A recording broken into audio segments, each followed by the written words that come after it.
It's hard to imagine Paris without its train stations. These gateways to the city and portals to places beyond are lifelines for Parisians and travelers from all over the world.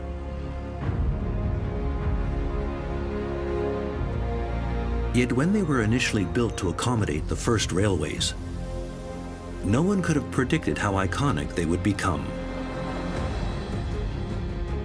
Train stations are architectural, technical inventions designed for a brand new method of transportation.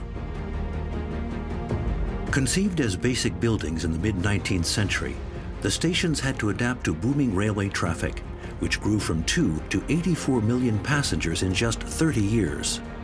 To keep up, the simple structures became grand temples of locomotion. Increased railway traffic meant they had to rebuild on top of what already existed. Today, more than 3,000 trains and 1 million daily passengers come through Paris's 6 train stations: Saint-Lazare, Montparnasse, Gare de l'Est, Gare de Lyon, Gare d'Austerlitz, and Gare du Nord. Gare du Nord is built over 36,000 square meters. That's bigger than the Louvre Palace, bigger than Notre-Dame de Paris. Train stations are the equivalent of what cathedrals were in the Middle Ages. Its facade is impressive. It's an enormous urban monument.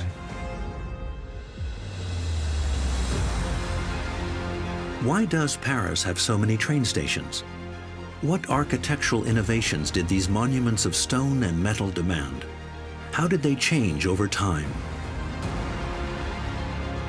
The old Montparnasse station disappeared beneath a building so big that you couldn't even see the train station's facade anymore.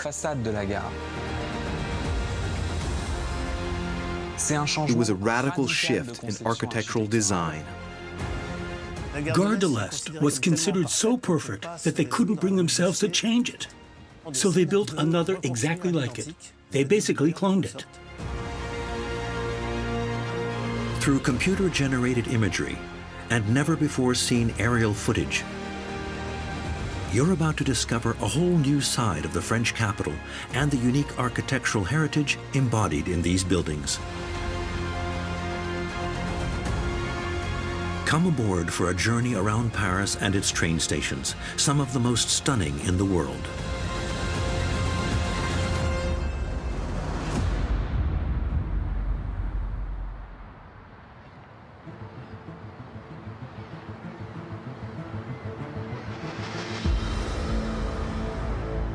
Paris, the City of Lights, one of the most beautiful and most visited cities on Earth. Some of the capital's most renowned monuments share certain immediately recognizable architectural features. Majestic facades, clocks, and rooftops that cover dozens of railway tracks. These exceptional buildings welcome travelers from every corner of the city and all over Europe. They are Paris's train stations. There are 6 stations scattered around the city center. In total, some 3,000 trains and over 1 million travelers pass through them every day. Among them is Gare Saint-Lazare. Located in the 8th arrondissement, it is just a few hundred meters from the city's most prestigious monuments. Entirely renovated over 10 years at the start of the 21st century, it is the capital's oldest train station. Less than 3 kilometers to the west lies Gare du Nord, which services northern France, England, Germany, Belgium, and the Netherlands. It is Europe's biggest train station and the 3rd largest in the world. Nearby, separated by a mere block of buildings, lies Gare de l'Est, considered one of the most beautiful train stations, not just in France, but the entire world. Further south, on the edge of the Seine, is Gare de Lyon. This station stands out for its massive bell tower overlooking the square. On the other side of the Seine, facing the Jardin des Plantes, is Gare d'Austerlitz, near the bridge and quay of the same name. And further east is Gare Montparnasse,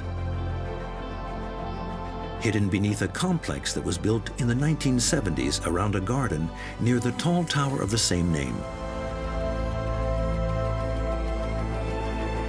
These 6 train stations are part of Paris's heritage. And their history harks back to the first half of the 19th century.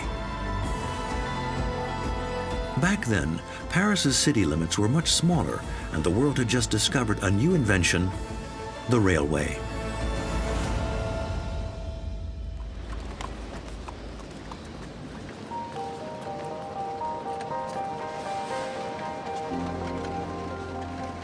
Until then, traveling was done in a stagecoach at speeds around 10 kilometers an hour, or by boat.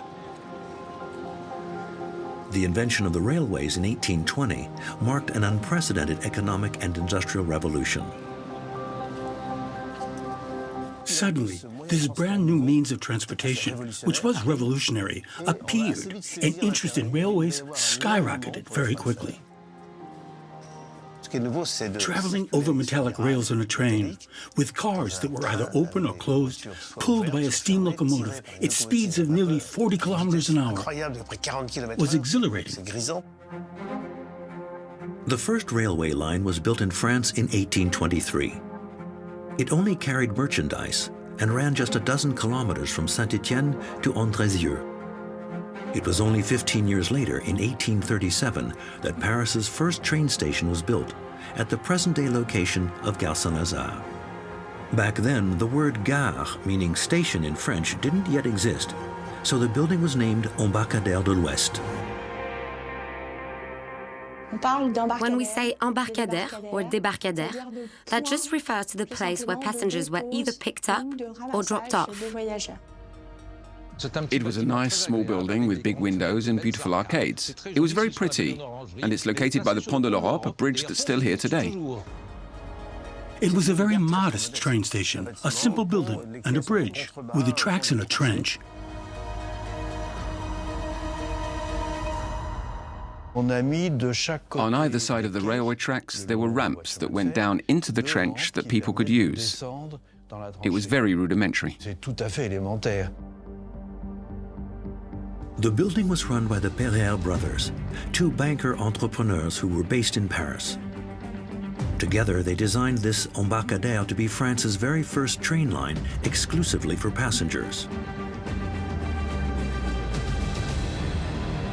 Their goal was to service Paris's chic suburbs.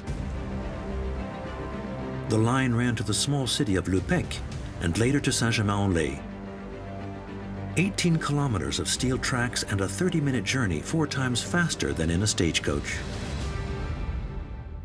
It was a local service that considerably shortened the amount of time it took to travel those few kilometers. And the journey was effortless, which was absolutely key. Excitement about rail travel quickly spread around the nation. Louis-Philippe, the last king of France, took matters into his own hands. With the help of engineer Alexis Legrand, his administration enacted a new law on June 11, 1842, that addressed the planning and financing of the country's railway lines. France's first railway network was built in the shape of a star. Departing from Paris, it connected all 4 corners of the country. 6 main lines were built to reach the country's borders and service strategic and commercial locations. Legrand's star represented the very Jacobin, political, authoritarian and centralized vision of the French government. Legrand himself said the rail lines were designed to rein in the provinces, to keep them on a steel leash, if you like. The law of June 11, 1842, was the act of baptism that led to the construction of Paris's train stations. The law delegated the management of the railway lines to private companies. This new French government law was set to radically transform the city of Paris. Various companies were involved. And each Parisian railway line had its own train station built by different architects and companies in very different styles.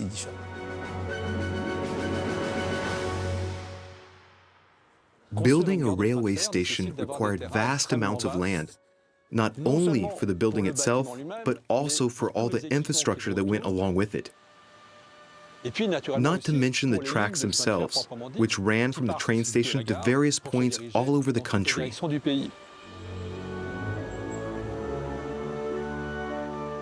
That kind of open space wasn't available in the city. Paris's inner borders were roughly its current main boulevards. There was land, however, beyond those boulevards, which was old religious territory, underdeveloped or mostly empty land, and that's where the train stations could be built.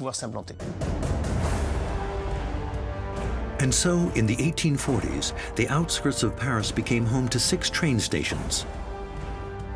Gare du Nord, Gare de Strasbourg, which is known today as the Gare de l'Est, Gare de Lyon, which would later become Gare d'Austerlitz, Gare du Maine, which would become Gare Montparnasse, Gare de Lyon, and Gare Saint-Lazare.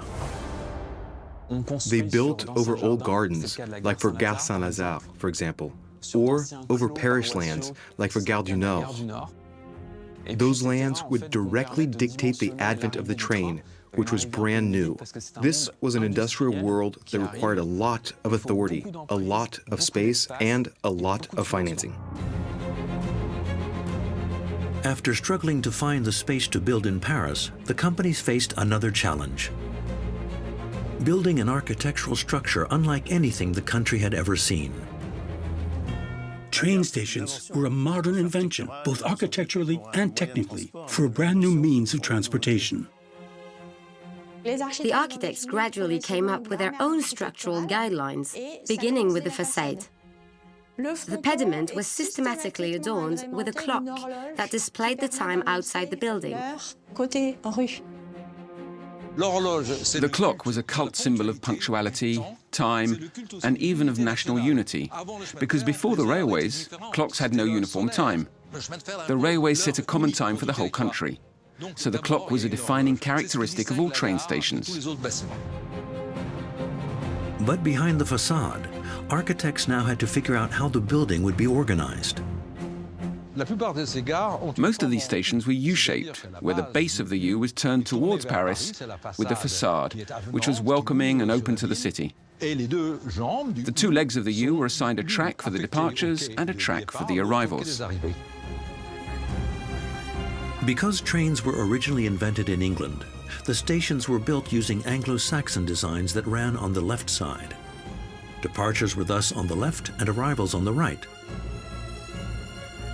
This U-shaped model with a city-facing facade is visible in many stations in Paris, notably at Gare de l'Est, Gare du Nord, and Gare Montparnasse. Inside, the goal was to keep the crowds as separate as possible. The departures building was created for smooth passenger flow, from arriving at the station to boarding the train.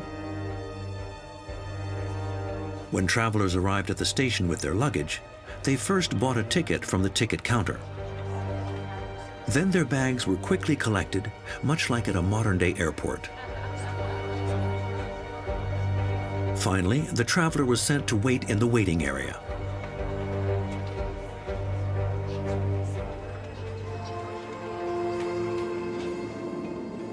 The engineers designed the building to avoid mixing the crowds. That was the biggest fear of the 19th century. Instead of crowds, they wanted an orderly flow of passengers. They were concerned that people wouldn't respect the railway rules. They worried about reckless crowds or acts of vandalism that could happen to the equipment. In other words, they felt the people needed discipline, orders, and restrictions, and they should immediately go to closed-off waiting areas until the train arrived.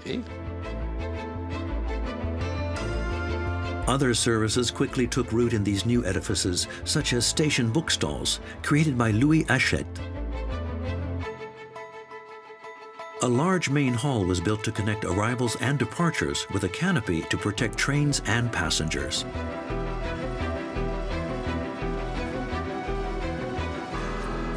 The canopy roof was designed to be spectacular and attract clients.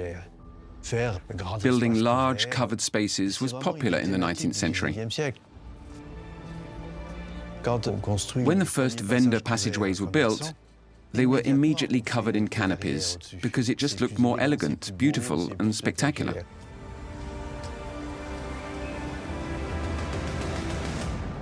But it's also an absurd idea because when you bring a steam engine under a roof, the roof fills up with smoke and all the smoke falls down on everyone.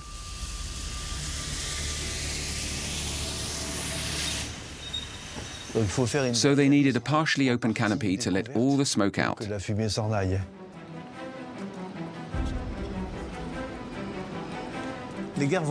Train stations became a real playground for experimenting with different canopies for covered spaces. In fact, those designs would become signature architectural elements that came out in the 19th century. On average, the main halls needed to be around 200 meters long to protect both passengers and the platforms that allowed access to the trains.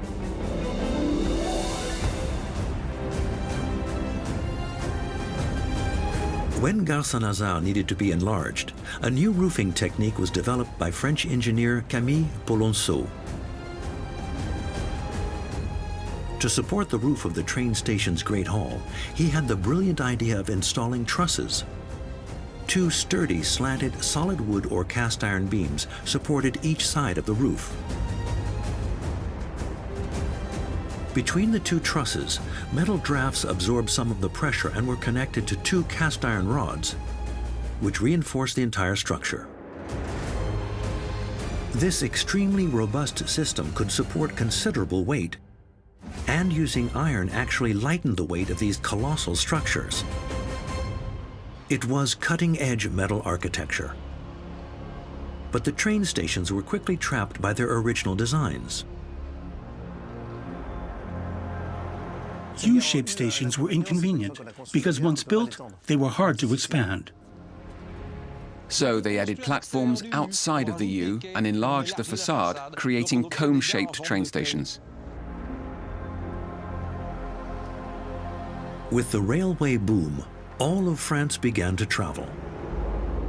Between 1830 and 1865, the number of annual train travelers went from 2 to 84 million, more than double the French population of the time. All the stations were completely overrun.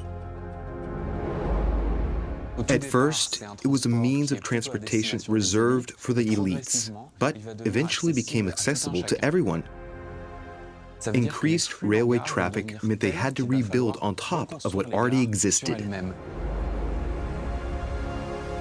Gare Saint-Lazare went from 2 to 5 platforms. The main hall needed to be expanded to cover all of the new additional platforms.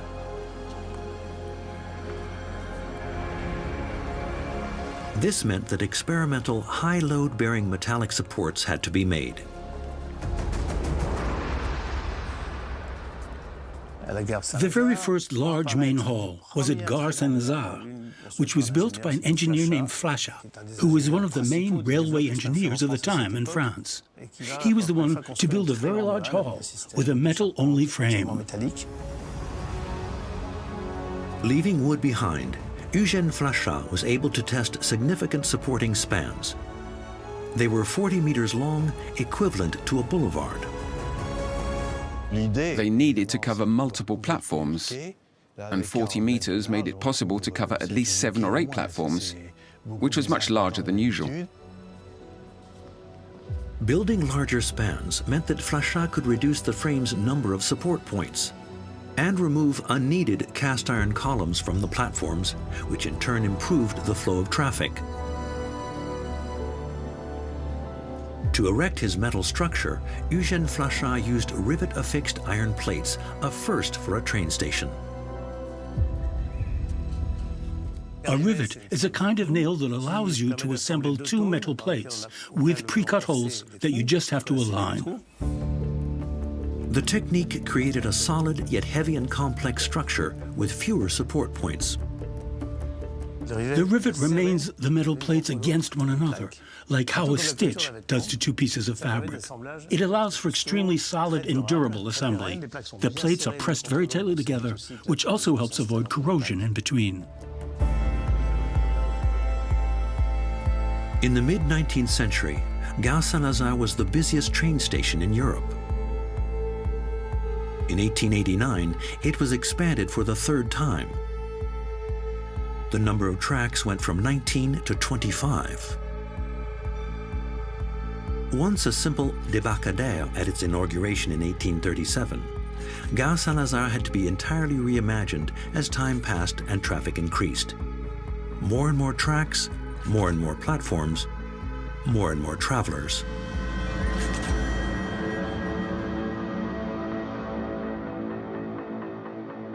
Today, its 27 tracks service Paris's northwestern suburbs along with Normandy.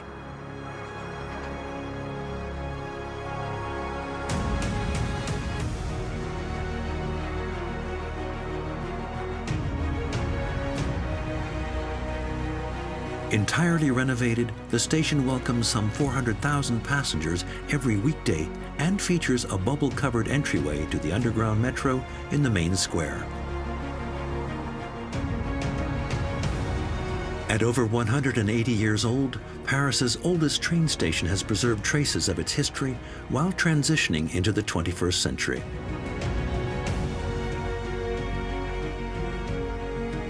A bit further away, another train station also met an unusual fate. Gare du Nord. Its story begins when it was first exploited by the Northern Railway Company to carry passengers from Paris to Lille. But the rapid uptick in railway traffic quickly got the better of the initial building on site. It would only last 20 years.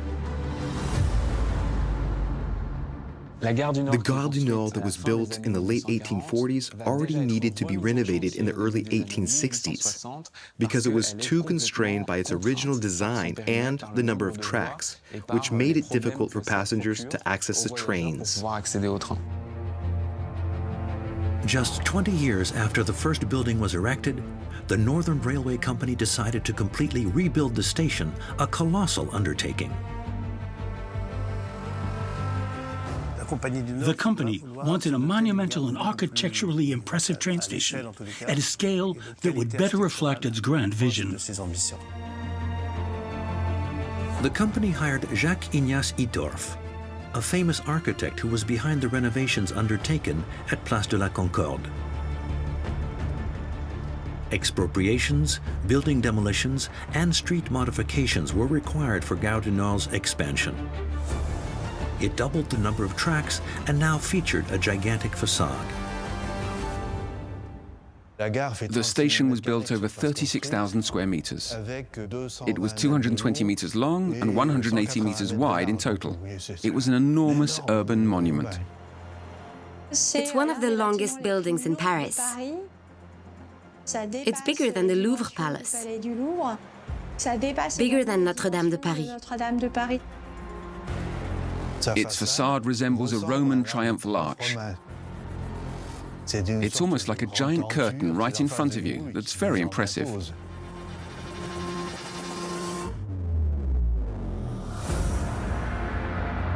Inside, a 200-meter long and 72-meter wide frame shelters the platforms and passengers. It is supported by 19 cast-iron columns. They are 38 meters high, the equivalent of a 12-story building. The impressive height expands the volume of the huge main hall, which is big enough to hold the Cathedral of Notre-Dame de Paris. Its columns were made in Glasgow. They were designed by the only company capable of producing columns in these dimensions at that time, and they were brought on site by boat in 3 pieces. The cast iron columns meant they could considerably reduce the dimensions of the pillars, which makes the space feel more open. The idea was to lighten the points of support by making them as narrow as possible. They are part of the station's decor. They're not only functional poles, they're columns that are built in the spirit of the architecture of that time. It's part of what makes these railway stations comparable to massive edifices, like what a cathedral was in the Middle Ages, given how gigantic they are.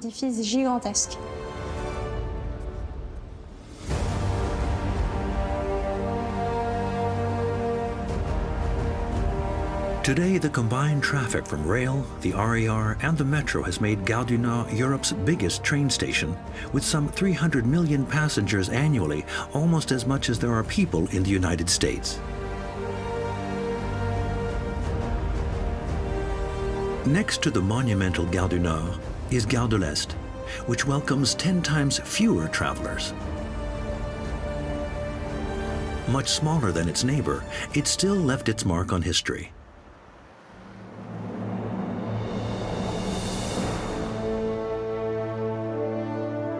It was inaugurated on December 2, 1850, by President Louis-Napoleon Bonaparte, soon to be Emperor Napoleon III. Back then, it was called Embarcadère de Strasbourg. It's a train station that looks like a palace from the outside. Its style is the result of needing to meet industrial criteria, because it's a functioning train station, but also embodying neoclassical monumentality. It features a mix of influences. To represent the building company's power, the architect installed an allegory of Strasbourg on top, as it used to be in the main city serviced by the station.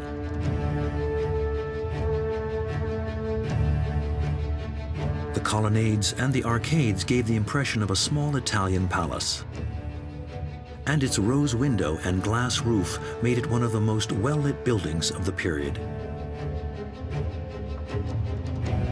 This train station shone a commercial spotlight on the railway companies, but also became a Parisian monument in and of itself. It absorbed elements of Paris urban culture. The goal was to make the train station a symbolic monument. Gare de l'Est generated so much admiration that it was later copied in Rome, Venice, and even in Budapest. Paris's train stations quickly became architectural references.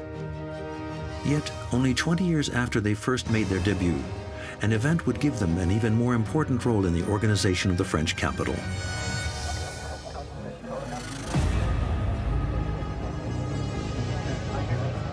On January 1, 1860, Emperor Napoleon III decided, along with Eugène Haussmann, the prefect of the Seine, to expand Paris. The wall of the Ferme Générale, which enclosed Paris and its 12 central arrondissements, was replaced by the Thiers wall. Paris basically doubled in size. This was a huge event in the lives of the Parisian people, and it marked a moment when a number of suburbs officially became Parisian neighborhoods, including Belleville, Monumental, and La Chapelle. The train stations that were previously on the city's edges now found themselves in the heart of the city. In Haussmann's designs, the train stations were key because they connected the biggest avenues, which were central to the Second Empire's redevelopment of Paris. Large-scale construction began to transform Paris and make the stations more accessible. Haussmann designed Boulevard Denain to relieve congestion at Gare du Nord, while Boulevard Montparnasse and Rue de Rennes led to Gare Montparnasse. He lengthened Boulevard de Strasbourg by combining it with 500 meters of Boulevard de Sébastopol, bringing it all the way to the Seine River. He also connected the train stations by creating a circular rail line called the Petite Ceinture.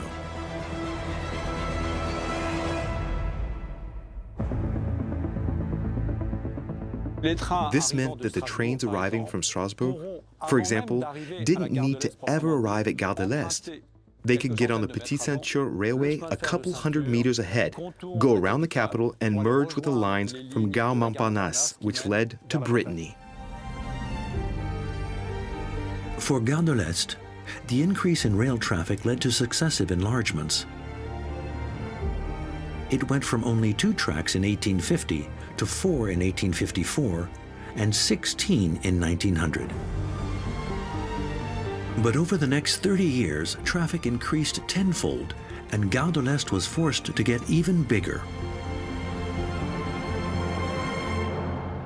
In 1930, Gare de l'Est had 16 platforms, which was no longer enough for the station. Suburban rail traffic exploded. They had to find a way to expand the train station. But Gare de l'Est was considered so perfect that they couldn't bring themselves to change it. It was also its own unit. So they built another exactly like it. They basically cloned it.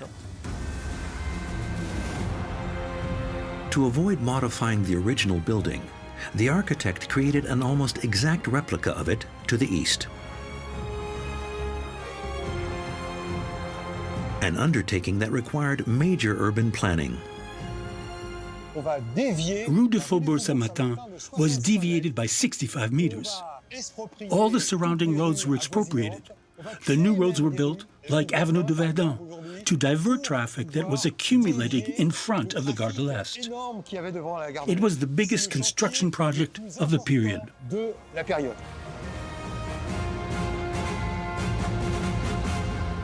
The central part and the areas to the right of the station were a working-class neighborhood that was entirely razed. Thousands of homes disappeared in an instant. The demolition was considerable. Some 400 meters of neighborhoods along Rue du Faubourg Saint-Martin were razed. There were over 500,000 cubic meters of debris, almost 60,000 cubic meters of reinforced concrete, and 15,000 tons of metal. This colossal construction work took Gare de l'Est from 16 tracks to 30. A huge 150-meter-long concrete bridge was built to cross over the railway tracks. They built a bridge that crossed obliquely without any intermediate spans.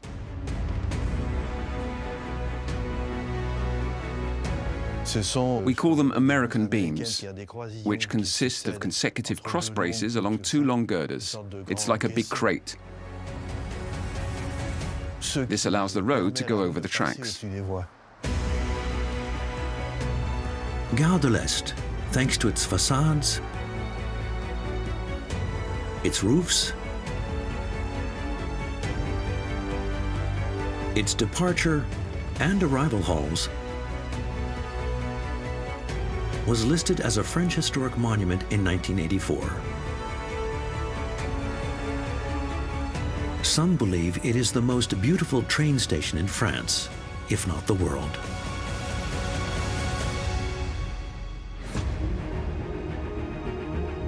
Further south along the Seine, another station has also touched the lives of millions of travelers, Gare de Lyon.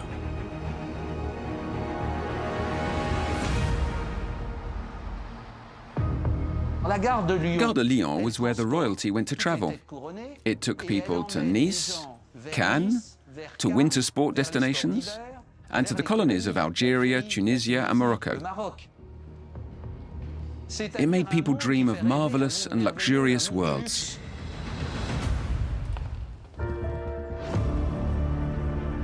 In 1855, the predecessor of Gare de Lyon, run by the Compagnie du Chemin de Fer de Paris à Lyon, had a 220-meter-long and 42-meter-wide hall that only covered 5 platforms.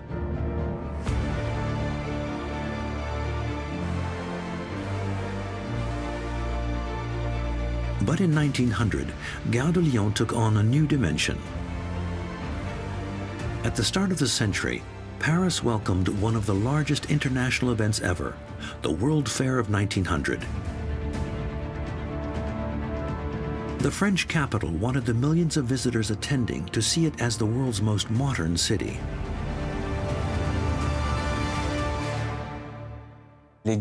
Train stations became showcases for industrial modernity, technical ability, and inventiveness in the countries that hosted a world fair. For the train stations of Paris, 1900 was the climax of beauty. It was all about the outside look. They were made incredibly beautiful because they were part of the World Fair festivities. At the time, the Compagnie des Chemins de Fer de Paris à Lyon et à la Méditerranée, known as PLM, was running Gare de Lyon. The company took advantage of the World Fair to magnificently transform the station.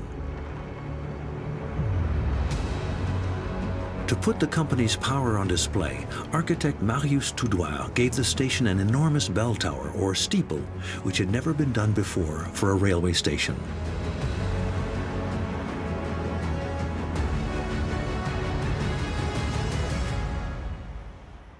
The bell tower is 67 meters high. It was an impressive monument that included an enormous clock over 6 meters in diameter.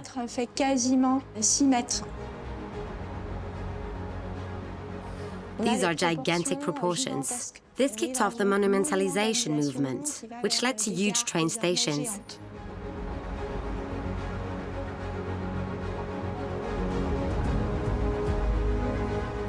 The steeple had a very large clock, visible from afar, which was an indicator of the station in a changing urban context, but which also acted as a unique landmark for travelers who were trying to find the station. And they could see the clock from far away.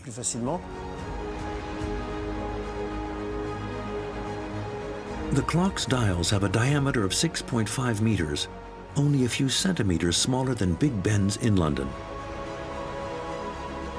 The construction of the new Gare de Lyon required some 2,000 workers.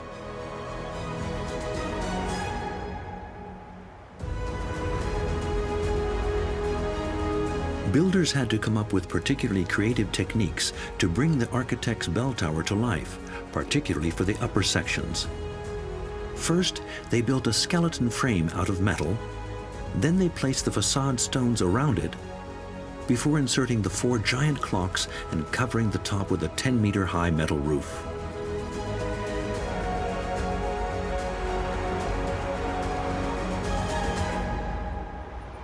It took 3 years to finish the construction of the new train station. To further boost its image, the PLM company also opened the station's now famous restaurant, Le Train Bleu.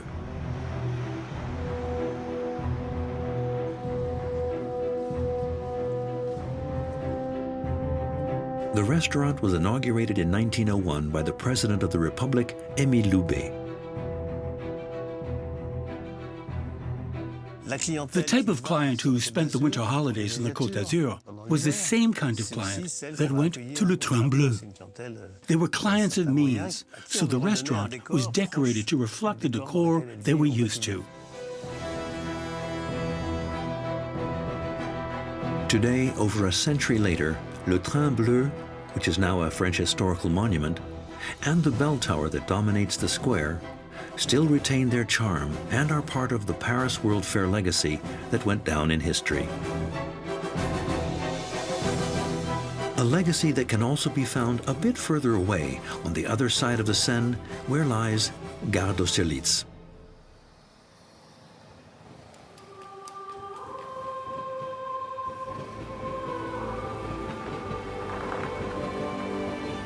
Today, with only 90 trains and 26,000 travelers on a daily basis, it is the smallest of Paris's 6 train stations. In the beginning, it was run by the Compagnie du Paris-Orléans, or PO.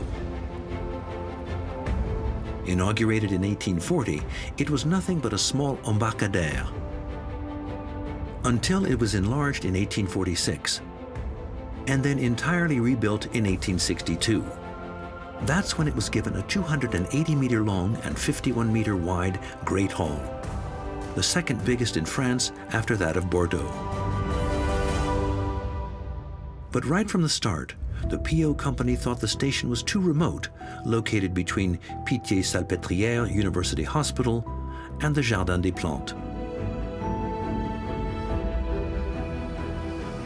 Gare d'Austerlitz was already a bit remote in 1900.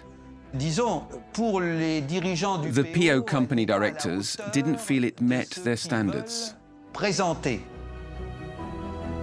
They wanted it to be in the center of Paris. The company executives therefore saw the World Fair of 1900 as a blessing, an opportunity to restore their image and shine a spotlight on their railway line.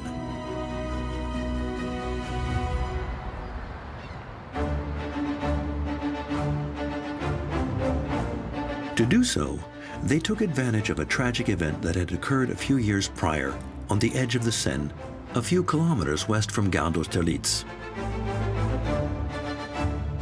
That is where the Palais d'Orsay had been after being built under Napoleon I at the start of the 19th century, and having housed the Council of State and the Court of Accounts.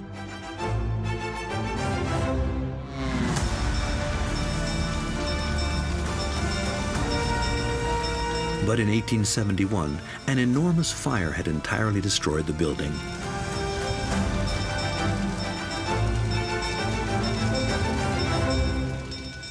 The fire left a vacant lot in the center of Paris, near the National Assembly. The Compagnie du Paris-Orléans purchased the land to build a new train station, Gare d'Orsay.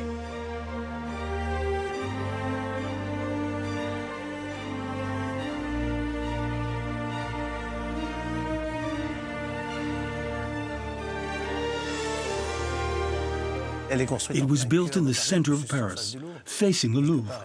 In some ways, it had to complement the Tuileries Garden and the Louvre, a series of monuments in an exceptional setting. The 173-meter-long building was built on a metal frame, which required more than 12,000 tons of metal, more than twice the Eiffel Tower.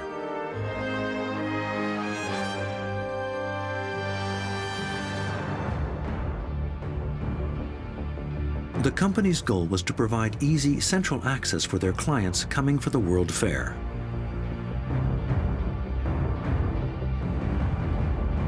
Gare d'Orsay was hence connected to Gare d'Austerlitz by a 4-kilometer-long underground line that ran along the Seine.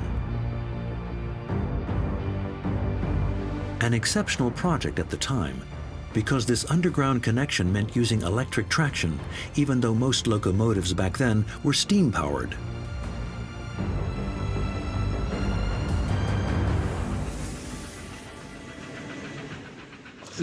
Steam locomotives back then emitted a lot of smoke, meaning it was impossible to use a steam-powered train in those tunnels.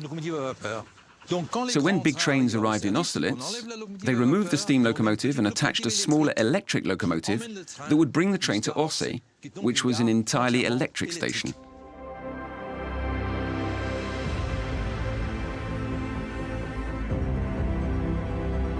In the center of the train station, a palace and a luxurious restaurant were built for wealthy clients, surrounded by wood paneling and gilded stucco.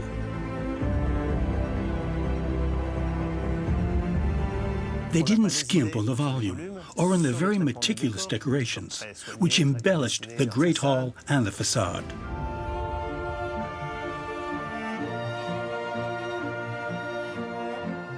And this magnificent metallic Great Hall featured a coffered ceiling that was almost like a vaulted Roman ceiling. It let sunlight through, almost as if it were a tribute to classical architecture.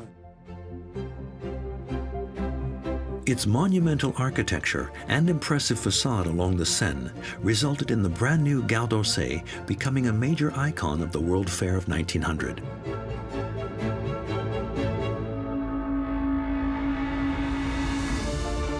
Over a century later, the station no longer exists. The building, which is listed as a historical monument, is now the Musée d'Orsay, inaugurated in 1986. The museum welcomes over 3 million visitors every year.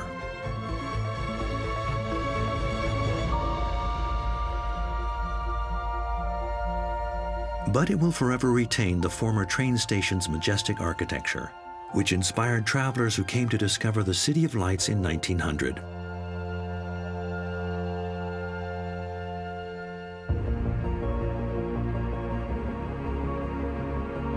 Just 4 kilometers south of the former Gare d'Orsay lies a building, the destiny of which was vastly different from the other train stations in Paris. Gare Montparnasse.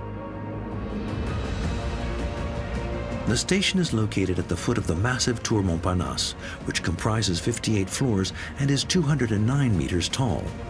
What remains of the station is a far cry from what it once was over 150 years ago.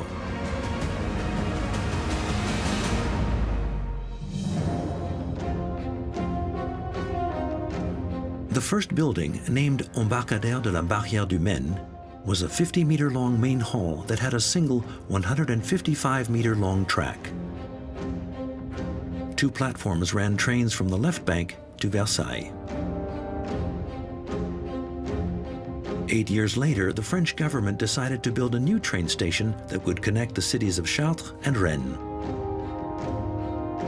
In 1852, Paris opened the Gare de Chemin de Fer de l'Ouest, which was soon renamed Gare du Montparnasse.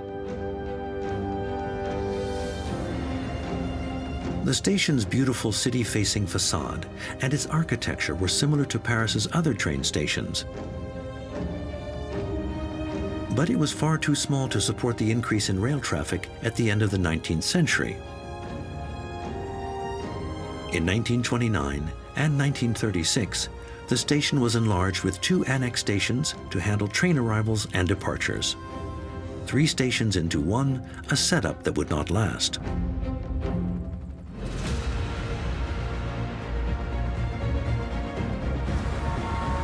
"30 years later, the government-run SNCF became the owner of all Parisian train stations.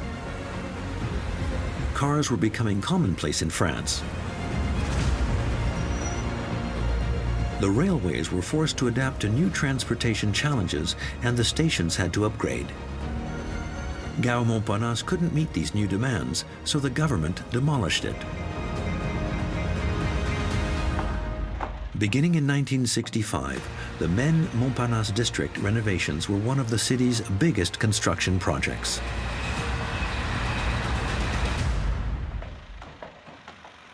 In the 1960s, the old Gare Montparnasse was demolished. The government had wanted to reorganize that train station for decades, as it was way too small to handle the necessary amount of rail traffic. The new Gare Montparnasse opened in March 1969. It was located just a couple of hundred meters from its former location, but the change was spectacular.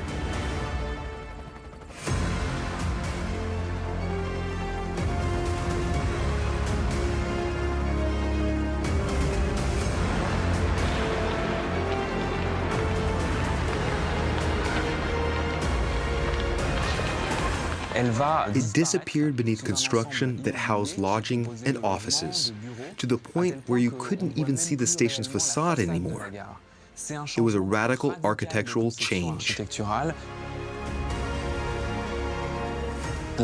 When Gare Montparnasse was inaugurated in 1969, people said the train station resembled a shower curtain, because the facade was really just a cluster of office buildings in front of the tracks.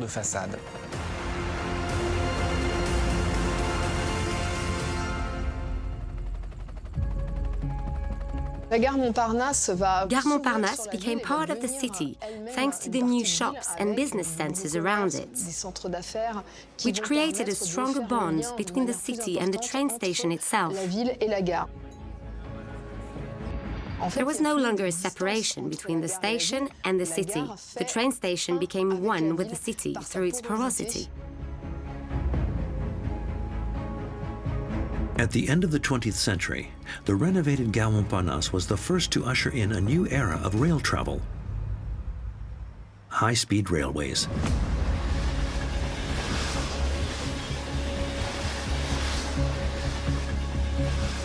The target was business clients. They wanted to seduce business clients by offering a better service and a better reception at the train station. When the TGV was launched, the very notions of arriving at a train station and taking a train were reinvented.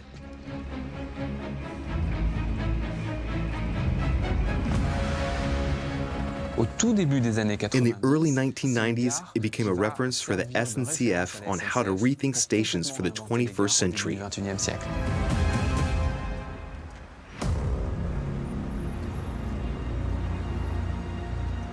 Throughout their history, all of Paris's train stations underwent incredible transformations. They adapted to ever-increasing rail traffic levels, to the transition from steam locomotives to electric traction, and finally to high-speed rail travel.